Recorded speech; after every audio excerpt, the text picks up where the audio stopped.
Hello friends, જય શ્રી કૃષ્ણ. મારા કિચનમાં તમારું સ્વાગત છે. આજે આપણે બનાવીશું શિયાળાની ગુલાબી ઠંડીમાં ગરમ ગરમ પીવાની મજા પડી જાય તેવું ટમેટાનું સૂપ. ટમેટાનું સૂપ નાનાથી લઈને મોટા સુધી બધાને ભાવતું જ હોય છે. સાથે તેને બનાવવું પણ એકદમ સહેલું છે. તેમાં કોઈ ના સોસની જરૂર પડે કે ના કોઈ વધારે સામગ્રીની. સિમ્પલ રીતે એકદમ રેસ્ટોરન્ટ સ્ટાઇલ સૂપ ઘરે કઈ રીતના બને તે રીત આજે હું તમારી સાથે શેર કરવા જઈ રહી છું. તો ચલો આજની મજેદાર રેસીપી સ્ટાર્ટ કરીએ. સૌથી પહેલાં ટેસ્ટી ટમેટાનું સૂપ બનાવવા માટે મેં 500 ગ્રામ ટમેટા લીધા છે. ટમેટાને મેં સારી રીતના પાણીથી ધોઈ લીધા છે.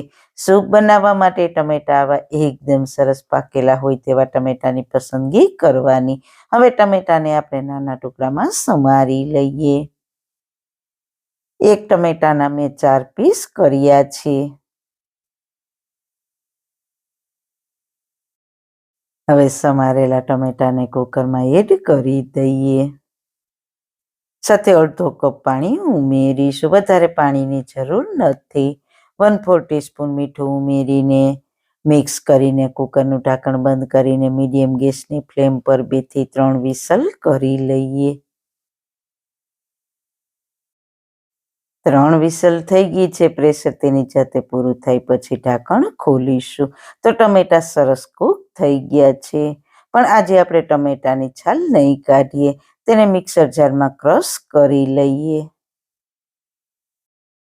હવે ટમેટાની પેસ્ટ અને સૂપ ગાળવાના ગરણાથી ગાળી લઈએ. તેનાથી શું થશે? આપણું સૂપ સ્મૂથ બનશે. જારમાં થોડું પાણી નાખીને હલાવીને તેને પણ ગાળી લઈએ. આ રીતના ગાળવાથી ટમેટાની છાલ અને બી સહેલાઈથી અલગ થઈ જાય છે. ટમેટાની પ્યુરી આ રીતના બનાવીને તમે ફ્રીજમાં રાખી શકો છો. પછી જ્યારે તમારે સૂપ બનાવવું હોય કે ગ્રેવી બનાવવી હોય તો તેમાં ઉપયોગ કરી શકો છો. તો આપણી ટમેટાની પ્યુરી તૈયાર છે. હવે કડાઈમાં 1/2 ટીસ્પૂન માખણ ગરમ મૂકીશું. માખણ ગરમ થાય એટલે 2 લવિંગ, 1 નાનો તજનો ટુકડો અને 1 તમાલપત્ર ઉમેરીને તેને થોડા સાતળી લઈએ. પછી આપણે ટમેટા ગાળીને તૈયાર રાખ્યા છે તે ઉમેરી દઈએ.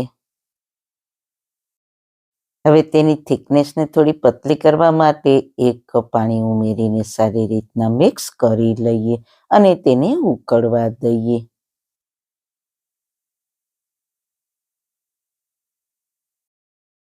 બે મિનિટમાં સૂપ સરસ ઉકળવા લાગ્યું છે અને બહુ જ સારી ખુશ્બુ કિચનમાં આવે છે. આપણે તેમાં લવિંગ, તજ અને તમાલપત્ર નાખ્યા છે એટલે તેની મસ્ત મજાની ખુશ્બુ આવવા લાગી છે.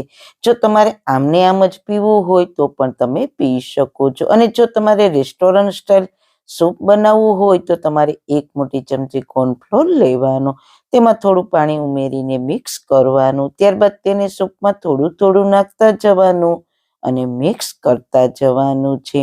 થોડું મીઠું નાખીશું. ધ્યાન રાખજો, આપણે ટમેટાને કૂક કર્યા ત્યારે પણ થોડું મીઠું નાખ્યું હતું.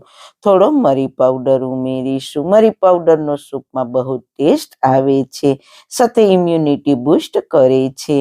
સારી રીતના મેં મિક્સ કરી લીધું છે. હવે તેને 1.5 થી 2 મિનિટ ઉકળવા દઈશું.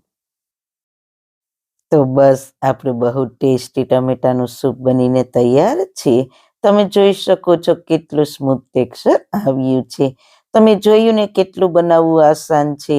ઓછી સામગ્રીથી સુપર ટેસ્ટી એકદમ હોટલ જેવું સૂપ ઘરે બનાવી શકો છો. આ સૂપ બાળકોથી લઈને મોટા સુધી બધાને ખૂબ જ પસંદ આવશે. તો શિયાળાની ઠંડીમાં ઘરે આ સૂપ બનાવીને ફેમિલીને પીવડાવો. ટેસ્ટી તો છે જ, સાથે સાથે હેલ્ધી પણ છે અને કંઈક નવીન પણ થઈ જાય જમવામાં. બસ હવે આપણે કંઈ જ નથી કરવાનું. ફ્રેશ ફુદીનાના પાનથી સજાવીશું. તમારી પાસે ફ્રેશ ક્રીમ હોય તો ફ્રેશ ક્રીમથી પણ સજાવી શકો છો. તો આપણું ખૂબ જ ટેસ્ટી ટમેટો સૂપ બનીને તૈયાર છે.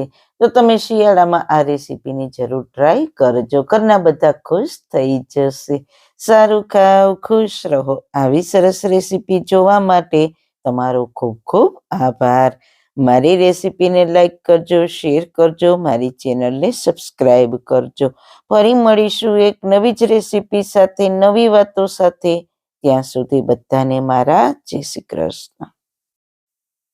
વાળના તમામ પ્રકારના પ્રશ્નો સોલ્વ કરતું 42 જડીબુટ્ટીઓથી બનાવેલું ઔષધિ તેલ, જે અમે લોકો જાતે જ ઘરે તૈયાર કરીએ છીએ, કોઈ પણ કેમિકલ્સના ઉપયોગ વગર, બિલકુલ નેચરલ છે. 42 જડીબુટ્ટીઓ ભેગી કરીને લોખંડની કડાઈમાં ઔષધિ તેલ તૈયાર કરવામાં આવે છે. જો તમારે ખરીદવું હોય તો તેના ઓર્ડર અમે લઈએ છીએ. ઓર્ડર કન્ફર્મ કરવા માટે વોટ્સએપ નંબર સ્ક્રીન પર જોઈ શકો છો. જો તમારે આ તેલનો પૂરો વિડીયો જોવો હોય તો તમને આ ચેનલ પર મળી જશે અને ડિસ્ક્રિપ્શન બોક્સમાં લિંક પણ મૂકેલી છે.